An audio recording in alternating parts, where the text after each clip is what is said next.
कैसे हैं आप सब। तो मेरा नाम है कृष्ण मोहन शर्मा और आप हैं हमारे YouTube चैनल पे। तो काफी टाइम से काफी बच्चे मुझसे रिक्वेस्ट कर रहे थे कि भैया सारी चीजें ठीक है लेकिन लीगल एप्टीट्यूड के क्वेश्चन समझ नहीं आ रहे, कैसे करें कहाँ से करें। एंड अगर पूरा लीगल पढ़ भी लिया है तो भी लीगल एप्टीट्यूड के क्वेश्चंस करने में प्रॉब्लम आ रही है। तो चलिए आज मैं इस वीडियो में आप लोगों के साथ अच्छी तरह लीगल एप्टीट्यूड डिस्कस करूंगा। एंड लीगल एप्टीट्यूड के टॉपिक पे मैंने एक नहीं दो नहीं पूरी की पूरी 3 वीडियोस बना रखी हैं जो मैं सब्सिक्वेंटली एक एक करके अपलोड करता रहूंगा। तो आपसे रिक्वेस्ट है कि वो तीनों वीडियोस ध्यान से देखिए। मैं कोशिश करूंगा, कोशिश क्या मतलब I will try my best कि उन वीडियोस में मैं आपका लीगल एप्टीट्यूड पूरा अच्छी तरह कवर करवा दूं। लेकिन बस शर्त इतनी है कि उस लीगल एप्टीट्यूड को पढ़ने से पहले आप लोगों को अपना लीगल का टॉपिक पहले स्ट्रॉन्ग करना है। आपको कॉन्ट्रैक्ट एक्ट, आईपीसी, टॉर्ट वगैरह आपको उनका ओवरव्यू पता होना चाहिए, तभी आप इसमें बहुत अच्छी तरह कर पाएंगे। अदरवाइज आपको ये समझने में थोड़ी प्रॉब्लम होगी।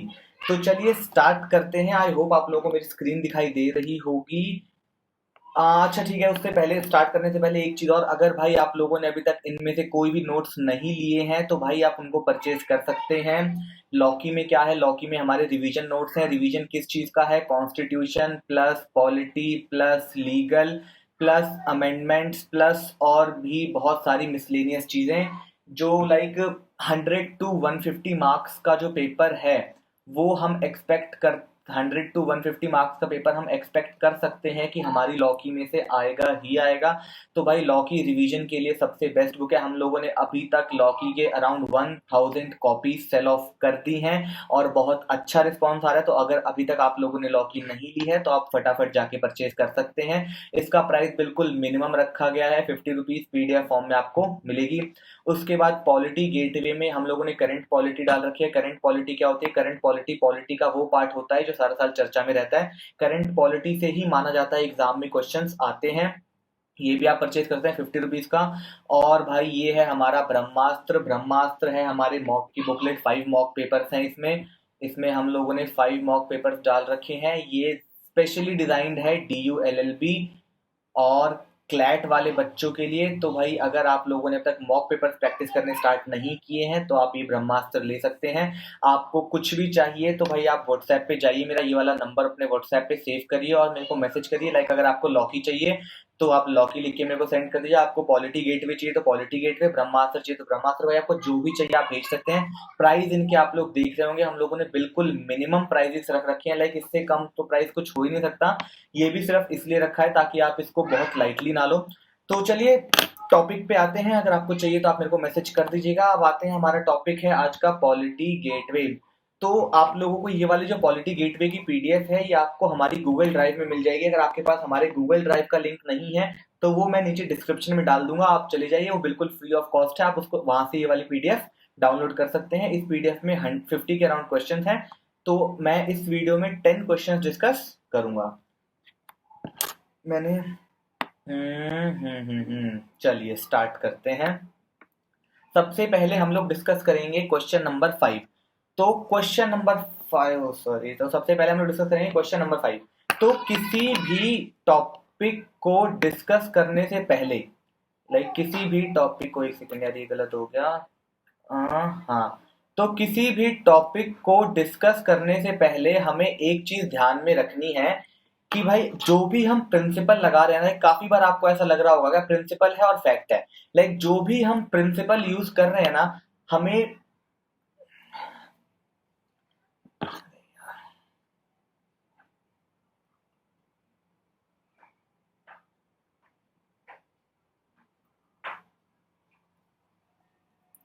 हाँ जी चलिए स्टार्ट करते हैं।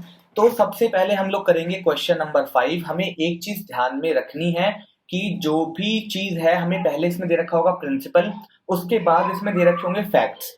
तो भाई एक चीज आप लोग मेरे से प्रॉमिस करो कि भाई जो अपना पर्सनल सेटिस्फैक्शन, पर्सनल थिंकिंग, जो भी दिमाग में और चल रहा होगा ना, सब कुछ साइड में रखोगे। आपको डिसीजन देना है सिर्फ और सिर्फ प्रिंसिपल के बेसिस में।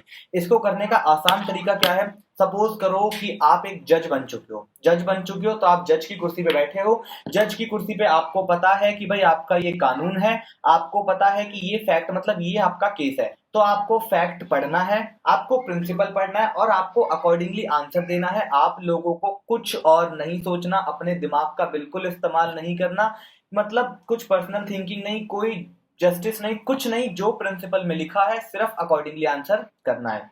तो चलिए स्टार्ट करते हैं। पहला प्रिंसिपल क्या बोलता है? The person with the last opportunity to avoid danger, मतलब avoid danger must bear responsibility for it. जिसके पास भी लास्ट अपॉर्चुनिटी है डेंजर को अवॉइड करने की, उसको उस डेंजर की रिस्पॉन्सिबिलिटी लेनी पड़ेगी। चलिए अब फैक्ट क्या है? फैक्ट है Kabir threw a dagger at Vyas who caught it adeptly and he was skilled in the art. मतलब उसने कुछ फेंका और कबीर ने और व्यास ने उसको कैच कर लिया क्योंकि उसको ये चीज आती थी। By the virtue of being employed in the circus, क्योंकि वो सर्कस में अपना काम करता था। They kept doing this to attract the crowd and gather money. उन्होंने फिर ये चीज करनी शुरू कर दी ताकि थोड़े लोग आ जाए और पैसे भी आने शुरू हो जाए। Soon they moved on to throwing fire balls at each other, और जल्द ही उन्होंने एक दूसरे के ऊपर फायर बॉल्स फेंकनी शुरू कर दी। Kabir threw one at Vyas and on spotting their friend Vashishtha they threw one at him. एक कबीर पे व्यास पे फेंकी और एक उसको दिखा मेरा दोस्त वशिष्ठ आ रहा है तो एक उस पे भी फेंक दी। Soon the situation got out of hand and everyone began throwing fireballs at each other and catching them in a chain। सब एक दूसरे के ऊपर फेंकने और कैच करने लग गए। Vashishtha threw one at Valmiki and Valmiki in the process of throwing it to Varun lost control। Vashishtha ने एक वाल्मीकि के ऊपर फेंका एंड वाल्मीकि क्योंकि वरुण के ऊपर फेंक रहा था तो उसका कंट्रोल लॉस्ट हो गया and threw it on Meera. तो उसने क्या किया, वो बॉल मीरा के ऊपर फेंक दिया एक पासर बाई जो साइड में से गुजर रही थी। Who is liable to compensate Meera? Meera को कंपनसेशन देने के लिए लाइबल कौन है? अब हमें कहानी समझ में आ गई, हमें प्रिंसिपल पता है कि भाई जिसके पास भी लास्ट अपॉर्चुनिटी है, जिसके पास भी लास्ट अपॉर्चुनिटी है वो इसको करेगा, जिसके पास भी लास्ट अपॉर्चुनिटी है वो उसको रिस्पॉन्सिबिलिटी लेगा। ठीक है, तो लास्ट अपॉर्चुनिटी किसके पास थी? जैसे कि हम देख रहे हैं लास्ट अपॉर्चुनिटी थी वाल्मीकि के पास, लास्ट अपॉर्चुनिटी थी वाल्मीकि के पास कि भाई व्यास ने वाल्मीकि के ऊपर बॉल फेंकी, वशिष्ठ ने वाल्मीकि के पास बॉल फेंकी और वाल्मीकि ने अपना कंट्रोल लूज कर दिया और उसने वो बॉल फेंक दी मीरा के ऊपर। तो लास्ट अपॉर्चुनिटी तो वाल्मीकि के पास थी, तो हमारा इसका आंसर वाल्मीकि है। लेकिन फिर भी एक और ऑप्शन देख लेते हैं, all of them who indulge in throwing balls. हमारा दिल कह रहा होगा कि भाई अकेले उसकी गलती क्यों है, सबको कंपेयर होना करना चाहिए ना, दिल यही कह रहा है ना, मैं जानता हूं, लेकिन नहीं। Valmiki B Kabir and Vyas for starting, क्योंकि कबीर और व्यास ने शुरू किया था, वाल्मीकि कहेगा भाई मैं तो इसका पार्ट भी नहीं था, लेकिन नहीं। उसके बाद नो वन इज लायबल, क्योंकि खेल था, मीरा को देख के जाना चाहिए था, मैं जानता हूं, लेकिन इसका आंसर है बी, दैट इज वाल्मीकि। तो अब आपको समझ में आया होगा कि हमें क्वेश्चन और मतलब ये कैसे करना है ये चैप्टर। ठीक है, तो चलिए एक और क्वेश्चन डिस्कस करते हैं। Next is our question number 4। ठीक है, तो क्वेश्चन नंबर 4 में क्या है? Nothing is an offence which is done by a child above 7 years of age and under 12 years of age. कोई भी बच्चा या चाइल्ड मतलब बच्चा जो 7 से 12 साल के बीच में कोई हरकत करता, ऑफेंस करता है, तो उस ऑफेंस को ऑफेंस ट्रीट नहीं करेंगे। क्लियर है? इतना आसान सा प्रिंसिपल है। अब फैक्ट पढ़ते हैं। फैक्ट है सिड अ 10-year-old बॉय, 10 साल का है, on the new year's eve there was a huge party, बहुत बड़ी पार्टी थी न्यू ईयर की ईव पे at his family friend's house. While everyone was busy in the party Sid stole a diamond ring from the owner's dressing table. Sid ने एक diamond ring चुरा ली owner के ड्रेसिंग टेबल से with the sole purpose of selling it and earning some money. और उसका सिर्फ एकमात्र पर्पस क्या था? चुरा के बेच देना और थोड़े पैसे कमा लेना। Should he B held liable for stealing? अब शुड, क्या वो लाइबल होना चाहिए? पहले अब मैं ना पहले ऑप्शन पढ़ूंगा फिर बात करेंगे आगे। ठीक है, yes as Sid possessed the required mental capacity to perform the act of stealing diamond ring and the sole purpose of selling it। हाँ, सिड को लाइबल होना चाहिए क्योंकि सिड के पास इतनी दिमागी क्षमता थी कि भाई अगर मैं चुराऊंगा और मैं चुरा के बेचूंगा तो मेरे पास पैसे आएंगे, है ना। अगर हम नॉर्मल अगर कोर्स में बैठे होंगे ना, अगर हम जज की कुर्सी पर नहीं है और लेमैन लैंग्वेज में बात करेंगे तो भाई सिड इज लाइबल। अगर लेमन लैंग्वेज में तो भाई ए ऑप्शन बिल्कुल ठीक लग रहा है। बी पढ़ते हैं, yes as Sid was aware of how expensive diamond rings are and intended to use the money. ठीक है, थर्ड पढ़ते हैं, no as Sid is 10 years 10 and his act can not be set to constitute an offense. Last वाला भी पढ़ लेते हैं। No Sid did not have the required mens rea to commit the crime and, क्या mens rea की कोई बात हुई है? तो डी वाला ऑप्शन तो पहले ही हटा दो। अब क्या है, दोबारा आते हैं, पढ़ते हैं फैक्ट पे, प्रिंसिपल पे। प्रिंसिपल क्या बोलता है कि भाई 7 से 12 साल के बीच का कोई बच्चा है, कोई ऑफेंस करता है तो वो ऑफेंस नहीं है। बस इतनी सी बात बोली है, कोई और बात नहीं बोली, तो इसका आंसर होगा सी, नहीं ये ऑफेंस नहीं है, क्योंकि सी 10 साल का था और वो 10 साल के बच्चा ऑफेंस कॉन्स्टिट्यूट नहीं कर सकता। ठीक है, समझ में आया क्या? तो आई होप आप लोगों को थोड़ी मोक्ष की उपलब्धि हुई होगी। ये दोनों क्वेश्चन जो है, लाइक ऊपर वाला आईपीसी का था एंड नीचे वाला था टॉट का। तो अगर आप लोगों को लीगल का नॉलेज नहीं है, अगर आपने लीगल नहीं पढ़ी है, तो आपको थोड़ी प्रॉब्लम हो रही होगी, लेकिन फिर भी, और जिन्होंने पढ़ी है भाई उनको तो मोक्ष की प्राप्ति हो गई होगी। वो तो सोच रहे होंगे भाई ये तो इतना आसान था, हम लोग खामखा इतना परेशान हो रहे थे, इतनी आसान चीज। आई नो आसान चीज है, लेकिन फिर भी क्या कर सकते हैं। चलिए अब हम लोग नेक्स्ट पढ़ रहे हैं क्वेश्चन नंबर 8। ठीक है, प्रिंसिपल क्या बोलता है? प्रिंसिपल बोलता है whoever does, आप लोगों को शायद दिखाई नहीं दे रहा होगा तो मैं थोड़ा बड़ा कर देता हूँ। चलिए, whoever does any act with such intention or knowledge and under such circumstance that which caused death, he would be guilty of murder. Such shall be punished with imprisonment of either description for them which may extend to 10 years, and shall also be liable to fine, and if hurt is caused to any person by such act, the offender shall be liable either to imprisonment for life or to such punishment as in herein before mentioned. मतलब बहुत मुश्किल सी बात language में लिख रखा है, लेकिन इसका मतलब बस यही है कि भाई सामने वाले, अगर आपने आईपीसी का पढ़ा है तो इसका मतलब बस यही है कि अगर भाई आपको इंटेंशन थी, आपने किसी इंटेंशन से और नॉलेज से कोई हरकत की है और सामने वाले का मर्डर हो गया है, उसको कोई ऐसी नुकसान पहुंच गया, तो भाई जो भी सजा लिखी हुई है वो सजा आपको दी जाएगी। ठीक है, इतना हमारा प्रिंसिपल है। अब पढ़ते हैं फैक्ट।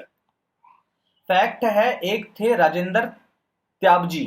राजेंद्र त्याबजी का नाम है यार। Rajendra Tyabji was a well known politician, बहुत जाने माने थे भैया, who was expected to win the coming elections again, मतलब दोबारा इलेक्शन जीतने वाले थे Rajendra ji, and hence making a mark in history of politics of his contingency by winning consequently for 5 times in a row. और भैया राजेंद्र भैया इतिहास के पन्नों में अपना नाम लिखना चाहते थे, लगातार 5 बार जीत के। भाई बड़ी बात है, मानना पड़ेगा। Surendra was the son of Inder, एक बंदा था इंदर, उसका बेटा था Surendra, who was the candidate contesting against Rajendra. तो राजेंद्र के अगेंस्ट एक कैंडिडेट था जिनका नाम था इंदर, उनका एक बेटा था सुरेंद्र। ठीक है, तो in the fear that his father would lose the elections, Surinder shot Rajendra when he was coming out from a party meeting. However, the bullet was intercepted by the wallet, मतलब एंड आगे मतलब बताता हूँ, and pocket of Rajendra and he escaped from death. ठीक है, तो क्योंकि उसको डर था कि भाई मेरे पिताजी इस राजेंद्र से इलेक्शन हार जाएंगे, तो पार्टी ऑफिस के बाहर गया और उन्होंने राजेंद्र को गोली मार दी। अब जैसे ही उसने राजेंद्र को गोली मारी, गोली वहां से तो भैया आई, लेकिन राजेंद्र की जेब में पर्स रखा था, पर्स पे गोली लगी और पर्स, और राजेंद्र को कुछ नहीं हुआ। बताओ, कोई सेंस है इस बात की? कुछ भी बोलते रहते हैं, लेकिन जो बोल रहा है हमें मानना पड़ेगा। तो गोली राजेंद्र की छाती पे लगने ही वाली थी, लेकिन छाती पे लगने से पहले सामने पर्स आ गया, पर्स ने उसको बचा लिया भाई। आमरण अश्वत्थामा। चलिए, तो अब choose the right answer. Right answer क्या है? Surendra is liable for the murder of Rajendra. Murder हुआ है क्या कहीं? कुछ भी ऑप्शन दे देते हैं, तो पहला तो ऑप्शन है ही नहीं। Next, Surendra is liable for attempt to murder of Rajendra. सोच सकते हैं इसका हो सकता है Surendra is not liable at all as the injury was finally resulted as the injury which finally resulted was not of the nature of cause death। नहीं भाई, ऐसा कुछ नहीं है। Surendra liable for culpable homicide not amounting to murder. भाई culpable की तो कोई बात मेरे को ऊपर पता दिखी नहीं है सच। ठीक है, तो इसका आंसर भाई सीधा आसान भाषा में बी कर दो। कई बार आप लोगों को लग रहा होगा इतना आसान, इतना इजी थोड़ी आंसर हो जाएगा, लेकिन भाई कई बार आसानी से भी आंसर आते हैं। तो बी ऑप्शन है, Surendra is liable for attempt to murder of Rajendra. Surendra ने को लाइबल राजेंद्र को अटेम्प्ट टू मर्डर के लिए बुक किया जाएगा। क्लियर है? नेक्स्ट चलते हैं। नेक्स्ट है हमारा क्वेश्चन नंबर 10, प्रिंसिपल। प्रिंसिपल, अच्छा ये वाली पीडीएफ आपको मिल जाएगी, आप नीचे गूगल ड्राइव पे लिंक पे जाइए, इसका नाम होगा लीगल एप्टीट्यूड 1, तो आप जाइए उसको वहां से डाउनलोड करिए और पूरे के पूरे 50 क्वेश्चन सॉल्व करके फटाफट मेरे को बताइए कि 50 क्वेश्चन सॉल्व कर लिए। इसमें आपको क्वेश्चन भी मिलेगा, आंसर भी मिलेगा और पीछे लास्ट में एक्सप्लेनेशन भी दे रखी है मैंने, अगर इन केस आपको कुछ समझ में ना आए तो। ठीक है, तो principal, every person is responsible for the direct and indirect effects of his actions provided it can be proved that the indirect effects were caused by an unbroken chain of causation। चलिए इसके बारे में मतलब तो समझ में आ ही गया होगा आपको, एक्सप्लेनेशन दे देता है। अच्छा कई बार प्रिंसिपल ना थोड़ा मुश्किल, थोड़ा ज्यादा मुश्किल लैंग्वेज में दे रखा होगा, तो उसके नीचे आपको एक्सप्लेनेशन भी दे रखी होगी। ये एक्सप्लेनेशन कुछ नहीं है, इसी प्रिंसिपल को आसान भाषा में नीचे समझा रखा है। Nobody can be held responsible for an act completely unrelated for his actions। चलिए खैर समझ तो अभी नहीं आया, लेकिन अब फैक्ट पढ़ते हैं, क्या पता क्लियर हो जाए। B is driving in his BMW car, B अपनी BMW कार चला रहे थे, and hits the rear bumper of the large truck, एक ट्रक खड़ा था उसके बम्पर पे फट दे के मारी, पट से हेडशॉट, ठीक है, which is parked on a slope। This sets the truck in motion and it in turn knocks down a pedestrian, immediately killing him। ठीक है, बहुत गलत हुआ। The body of the pedestrian which was severely mangled is seen by A who faints and suffered trauma। A wants to sue B। ठीक है, अब मैं बताता हूँ कहानी क्या है। बी एक भैया थे, बी भैया एक रईस बाप की औलाद थे, उनके पास थी बीएमडब्ल्यू गाड़ी चला रहे थे, पार्किंग करनी नहीं आती थी। पार्किंग करने के दौरान उन्होंने गाड़ी एक ट्रक के बम्पर पे दे के फट मारा क्योंकि ट्रक के बम्पर पे इतनी तेज लगी, ट्रक आगे आगे चलने लग गया। अब जैसे ही ट्रक आगे आगे चला, सामने एक बंदा आ गया, बंदा आया तो उस बंदे के ऊपर ट्रक चढ़ गया। अब उस बंदे के ऊपर ट्रक चढ़ गया तो वो उसी टाइम मर गया। अब उसी टाइम मर गया तो वहां से सामने से एक बंदा जा रहा था जिसका नाम था ए ने जैसे ही वो बंदा देखा ना मरते हुए, ए को सदमा लग गया, ए को एकदम से ट्रॉमा मतलब सदमा होता है, को झटका लगा दिमागी और वो वहीं फेंट हो गया। तो अब ए है ना, जो ए है जिसको सदमा लगा, वो बीएमडब्ल्यू वाले भैया को सू करना चाहता है, वो बीएमडब्ल्यू वाले भैया को सू करना चाहता है। तो क्या वो ऐसा कर सकता है? पढ़ते हैं, A can sue the truck owner alone. ठीक है, next, A should sue the hirers of dead pedestrian. यार ये कोई मतलब हुआ है, वही तो बेचारा मर गया और उसके हायर्स को सू भी कर दो, जेन्युइन बात नहीं लगी। A can sue B, A can sue B.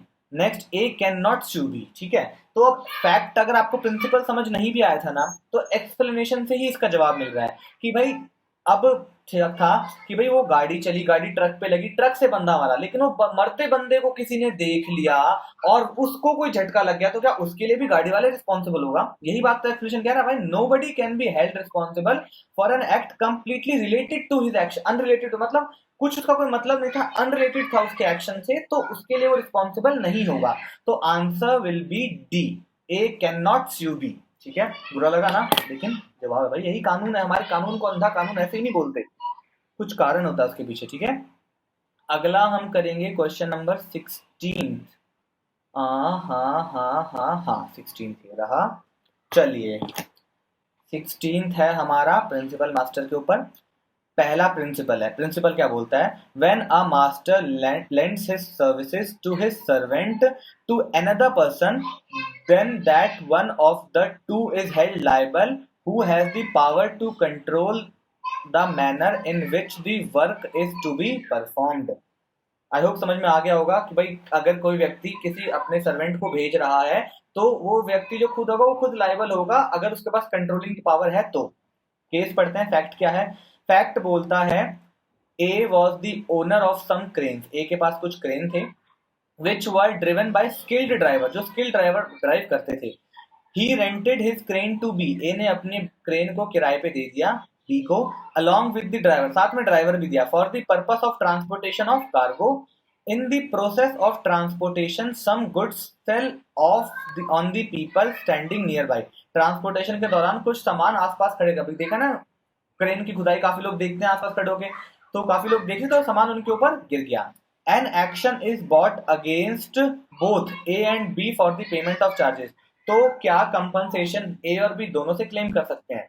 Option पढ़ते हैं, only A will be held liable as he gave the crane along with the skilled drivers.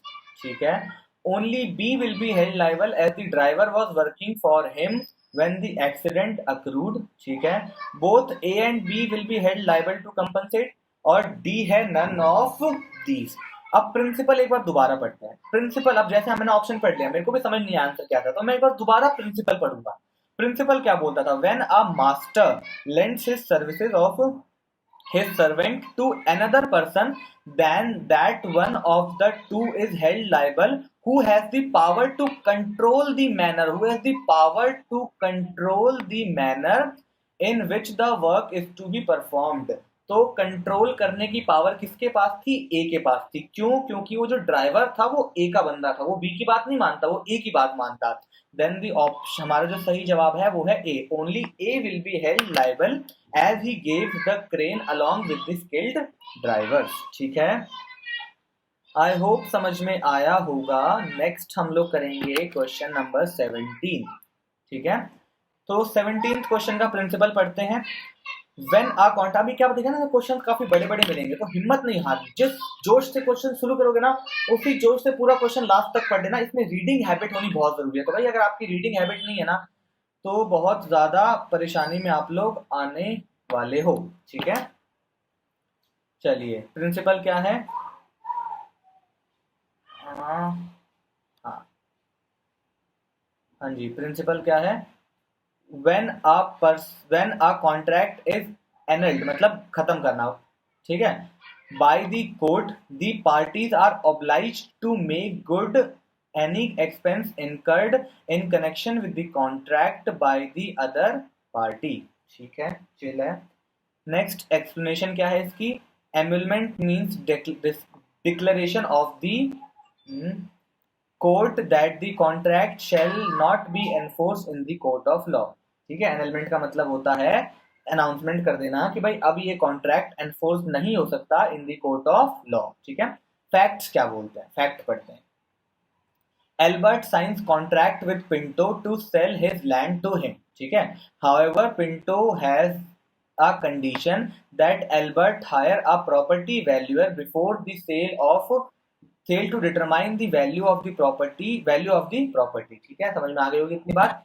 Before the actual transfer of the property takes place, the court annuls the agreement on the ground that the land was the part of the green belt and hence could not be used for commercial purposes but belonged to the government. आइए, can Albert claim any compensation? क्या Albert कोई compensation claim कर सकता है? Options पढ़ते हैं. No, since the land is the part of green belt. ठीक है, नेक्स्ट पढ़ते हैं. Yes, since he incurred expenses for hiring a property valuer at the instance of Pinto.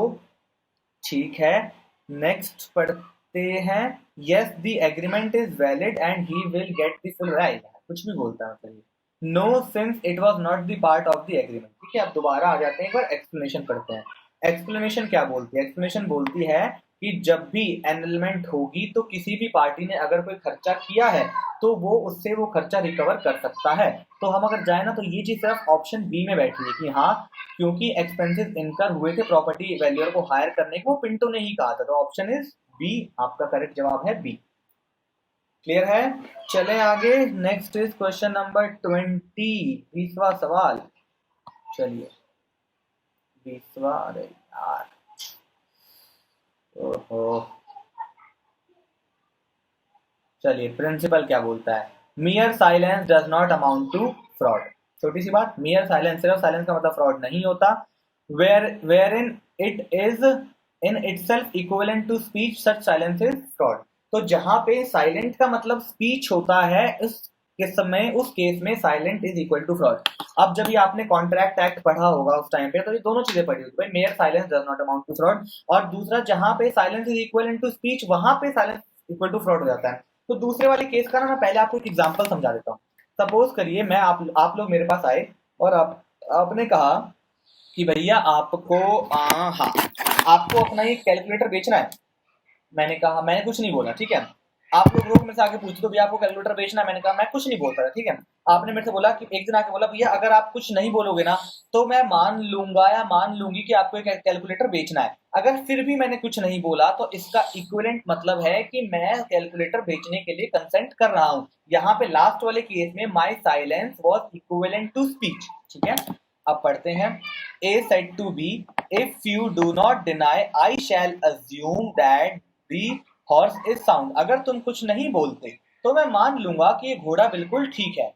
B does not say anything, B ने कुछ नहीं बोला, इसका मतलब बी ने बोला कि घोड़ा बिल्कुल सही है, समझ रहे हो। B does not say anything, B ने कुछ नहीं बोला, इसका मतलब बी ने बोला कि घोड़ा बिल्कुल सही है।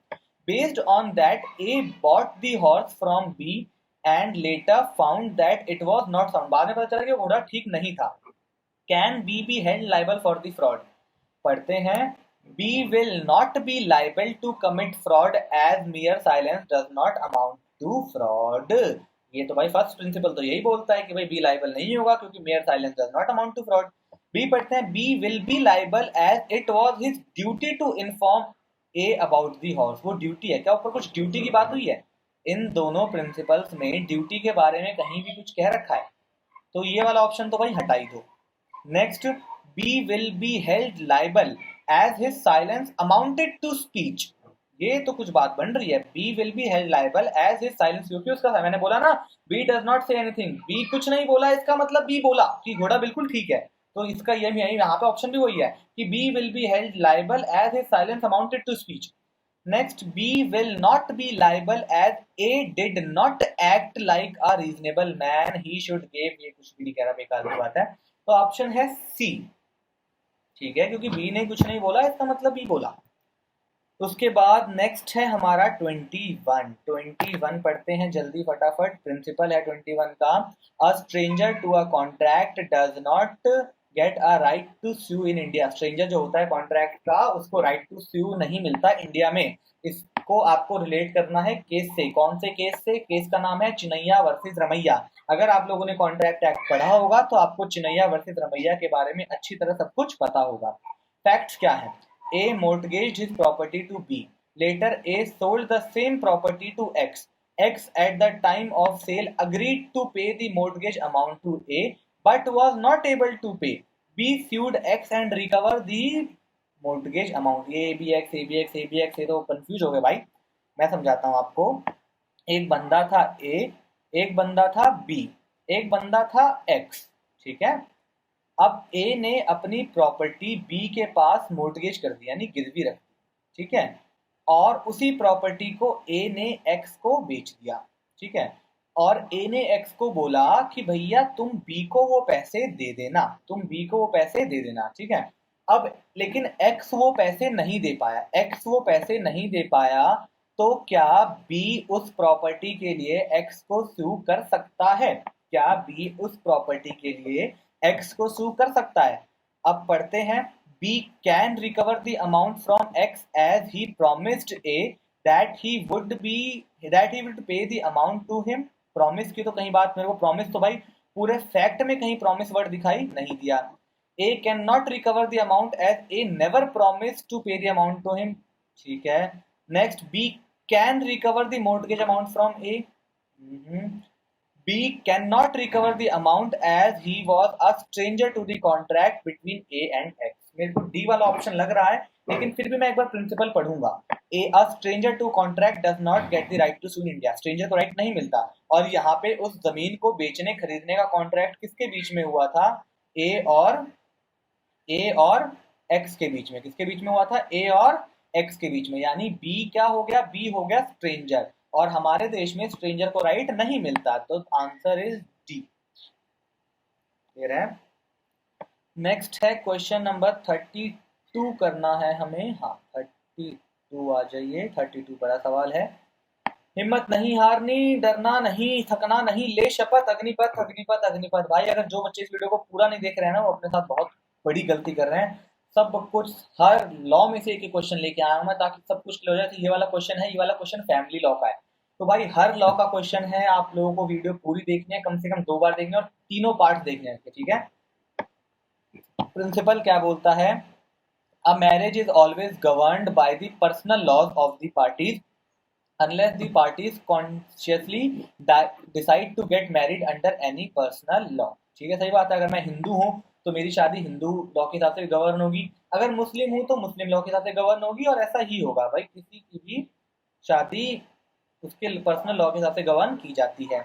एक्सप्लेनेशन, क्योंकि ऊपर मुश्किल भाषा थी जो एक्सप्लेन करता है। The place of marriage and residence are relevant but not conclusive considerations in the determination of personal law that governs the marriage. बिल्कुल ठीक है भाई, अगर मैं पाकिस्तान में हूँ और मैं हिंदू हूँ, इसका ये मतलब नहीं है मेरे ऊपर पाकिस्तान मुस्लिम मैरिज एक्ट लग जाएगा, ऐसा कुछ नहीं, मुस्लिम लॉ लग जाएगा, ऐसा कुछ नहीं है भाई। एक कॉन्क्लूसिव कंसिडरेशन माना जाएगा, लेकिन पर्सनल लॉ को वो ओवर रूल नहीं कर सकता। चलिए फैक्ट्स पढ़ते हैं। Karan and Lata are both Hindus and get married in Punjab. Now Karan had not completed his education and wanted to pursue his master's degree in the USA, for which he went to Detroit। Detroit USA में एक शहर है। तो क्या हुआ, करण और लता की शादी हुई पंजाब से, क्योंकि करण को आगे पढ़ना था तो करण चला गया यूएसए डिट्रॉइट अपनी मास्टर्स करने। There he fell in love with Manisha. वहां पे करण को मनीषा से प्यार हो गया। And they decided to get married। और वहां पे भी करण ने सोचा कि भाई एक शादी तो मैं यहाँ भी करूंगा। The laws prevalent in Detroit prohibited bigamy। लेकिन यूएसए में जो कानून था उसके हिसाब से बाइगेमी यानी दो शादियां करना अलाउड नहीं था। Hence, Karan moved a petition in the court of Detroit for the dissolution of his marriage with लता। को वहां डेट्रॉइट के कोर्ट में करण ने एक पिटीशन डाला कि भाई मेरी शादी लता से खत्म कर दो। कोर्ट ने कह दिया, तो court allowed the petition and began and being a bachelor again Karan got married to Manisha. When this news traveled to Lata, she was devastated, बहुत गुस्सा आया उसको, and moved a petition in an Indian court to get married or to get marriage of Karan and Manisha dissolved when they visited India on their honeymoon। ये क्या है यार? तो मतलब भाई कहानी ऐसी है कि पहले इंडिया में शादी करी, फिर बाहर गया, बाहर जाके शादी खत्म करने की पिटीशन डाली और बाहर मनीषा से शादी करी, और बाहर मनीषा से शादी करके इंडिया में आ गया हनीमून मनाने। भाई वाह, जेन्युइन आदमी। ठीक है, लेकिन हम क्या कर सकते हैं, अपनी अपनी सोच होती है। तो जैसे ही वो इंडिया आया, लता ने पिटीशन डाल दी कोर्ट में कि भाई इनकी शादी खत्म करो। आ जाओ अब options. Which of the following is true? The marriage of Karan and Manisha is valid as a contempt court of law dissolve the marriage of Karan and Lata. भाई बात तो ठीक है ना, करण और मनीषा की शादी बिल्कुल वैलिड है, क्योंकि वहां पे करण और लता की शादी कोर्ट ने कहा था कि इनकी शादी खत्म हो चुकी है। ठीक है। Since Karan has been residing in Detroit, his marriage and divorce shall be governed by the law there। यही बात तो प्रिंसिपल कह रहा है। प्रिंसिपल कह रहा है जहां पे आप रहते हो या जहां के आप हो वहां का लॉ कंक्लूसिव नहीं है, पर्सनल लॉ तो पर्सनली रहेगा। Since Karan and Lata are Hindus, their marriage and separation to be governed by Hindu law, not the law applicable in Detroit। भाई आंसर यही है, बिना पढ़े कह सकता हूँ, लेकिन स्टिल लास्ट में ऑप्शन पढ़ लेते हैं। Since Karan got married in Punjab, the Indian law should be applicable of the. वो बात नहीं है, दोबारा वही बात है, तो ये पंजाब में रहता है तो ऐसा मतलब नहीं कि पंजाब का लॉ लगेगा भाई, जो उसका पर्सनल लॉ है वो लगेगा। तो आंसर इज सी। ठीक है, तो आई होप समझ में आया होगा। एंड हमारा इस वीडियो का लास्ट क्वेश्चन विल बी 47। तो 47 में क्या कह रहा है भाई? 47, हाँ ये रहा 47। आ जाओ 47 क्या बोलता है? 47 बोलता है, 47 says principle nothing is an offense which is done by person who at the time of doing it is by reason of intoxication capable of knowing the nature of the act, or he is doing with either wrong or the contrary of law, provided that the thing which intoxicated him was administered to him without his knowledge or against his will। ठीक है, चलिए इसका मतलब बताता हूं मैं, क्योंकि explanation नहीं दे रखी कि भाई कभी भी कोई भी व्यक्ति नशे में कोई काम कर रहा है या किसी ऐसी हालत में वो काम कर रहा है जहां पे उसको समझ नहीं है, उसको पता नहीं, उसकी दिमागी हालत ठीक नहीं है कि भाई इस काम से ये गलत हो सकता है, या फिर अगर वो नशे में कर रहा है और उसको जबरदस्ती पिलाई गई है तो भी अगर वो काम करता है तो वो उसके लिए लायबल नहीं है। ठीक है, पढ़ते हैं केस के बारे में। केस कह रहा है Soham liked to lead a fast life and usually drove really fast. अब सोहम था रणबीर कपूर। दौड़ना चाहता हूँ, भागना चाहता हूँ, गिरना भी चाहता हूँ, बस रुकना नहीं चाहता। तो ऐसा ही सोहम था, सोहम रुकना नहीं चाहता था, सोहम को फास्ट तेज जिंदगी पसंद थी, मेट्रो लाइफ, ठीक है। रैदर डेंजरसली, खतरनाक ड्राइविंग करता था। When his dad got him a new car as नहीं, when his dad got him a new car as he had got into national law school, लेकिन पढ़ाई में भी तेज था भाई, उसका एडमिशन नेशनल लॉ स्कूल में हो गया, तो उसके पिताजी ने उसको नई गाड़ी दी। अब नई गाड़ी दी तो he went to party with his friends, अपने दोस्तों के साथ पार्टी करने चला गया। His friends got him drunk, उसके दोस्तों ने जबरदस्ती पिला दिए, दोस्त होते ही ऐसे हैं। ऑल्दो सोहम प्रोटेस्टेड, सोहम ने मना किया। And on their way back, लेकिन घर वापस आते time Soham exceeded the speed limit, Soham की क्योंकि आदत थी तेज गाड़ी चलाने की। And rammed his car into the street light post, गाड़ी तेज दे के मारी खंबे पे। The traffic cop on duty booked him for rash and negligent driving and later on for drunk and driving, बाद में जो वहां पे ट्रैफिक पुलिस वाला ठुल्ला खड़ा था, उसने रैश और नेग्लिजेंट ड्राइविंग के लिए और ड्रंक एंड ड्राइविंग के लिए उसको बुक कर लिया, तो उस पर चलान वलान कर दिया उसका। आइए ऑप्शन क्या है, ऑप्शन है सोहम was under the influence of alcohol and which was administered to him against his wishes shall not be held liable। अब क्योंकि सोहम ने शराब पी रखी थी और उसको जबरदस्ती उसके दोस्त ने पिलाई थी, तो चलो ठीक है भाई, जबरदस्ती दोस्तों ने पिलाई थी तो भाई तुम तेज गाड़ी चला के किसी को मार भी सकते हो, कोई ऐसी दिक्कत वाली बात नहीं है, ऐसा कह रहा है A option. Soham is liable since he usually drove fast and dangerously and this act was not under the influence of alcohol। सोहम, क्योंकि क्वेश्चन कह रहा है कि सोहम तेज गाड़ी चलाता था, खतरनाक गाड़ी चलाता था, हमेशा चलाता था, दारू से कोई ज्यादा फर्क नहीं पड़ा। C option, Sohan is liable since his protest was symbolic and he could have avoid drinking if he really wanted to. अब ये है कि भाई कोई जबरदस्ती नहीं पिला सकता किसी को, उसके अंदर भी कहीं ना कहीं पीने की चाहत थी, इसीलिए उसको शराब पिलाई गई। ठीक है, कोई ऐसे जबरदस्ती किसी को नहीं पिला सकता, ये तो भाई इंडियन सोसाइटी की धारणा है। बोथ बी एंड सी। अब जो जो इस व्यक्ति इस सवाल को देख रहा है ना, यहाँ तीन तरह के बच्चे सोच रहे हैं। एक बच्चा सोच रहा होगा कि इसका आंसर है बी, एक तरह का बच्चा क्या सोच रहा होगा, इसका आंसर है बी, क्योंकि भाई वो यूजुअली तेज चलाता ही था, उससे कोई फर्क नहीं पड़ा। एक बच्चा सोच रहा होगा उसका आंसर है सी, कि भाई कोई किसी को जबरदस्ती नहीं पिलाता, को चाहता तो अवॉइड कर सकता था। अब तीसरे तरह के बच्चे सोच रहे होंगे इसका आंसर है डी, क्योंकि भाई वो तो एक तो तेज चलाता भी था और वो चाहता तो शराब को अवॉइड भी कर सकता था, है ना। तीन तरह के बच्चे। अब हम पढ़ते हैं प्रिंसिपल। प्रिंसिपल लेकिन क्या बोल रहा है, प्रिंसिपल बोल रहा है कि भाई कोई व्यक्ति अगर नशे में कोई काम करता है और वो नशा उसको जबरदस्ती पिलाई गई है, वो चीज उससे हुआ है, तो वो ऑफेंस नहीं है। इसका मतलब इसका आंसर हमारा, इसका आंसर ना तो बी है, ना तो सी है, ना तो डी है, इसका आंसर है ए। हाँ भाई, क्या हुआ, बुरा लगा? ठीक है, लेकिन मैं जानता हूं जहां जितने बच्चे यहाँ इस वीडियो को देख रहे हैं ना, 10, 5, 2, 4, उसमें से भाई एक भी बच्चा ए नहीं बोलता, लेकिन इसका आंसर ए है। तो ऐसे ही होगा, ये क्वेश्चन मैंने जानबूझ के पिक किया था, बिकॉज इसी को ऐसे क्वेश्चन से आपको पता चलेगा भाई कई बार answer out of the box भी हो सकता है, जो हम सोच रहे हैं उससे बिल्कुल अलग, बिल्कुल हटके भी आंसर हो सकता है। ठीक है, तो चलिए इसी के साथ 10 क्वेश्चन हो गए, मैं इस वीडियो को यहीं खत्म कर रहा हूँ। इस वीडियो को पूरा देखें, नेक्स्ट वीडियो भी बहुत जल्द ही अपलोड हो जाएगी। तो आई होप मैं इससे आपका ये जो लीगल रीजनिंग वाला एक बहुत बड़ा हुआ था, एक बहुत बड़ा डर था, वो मैं थोड़ा बहुत बाहर निकाल पाया हूँ।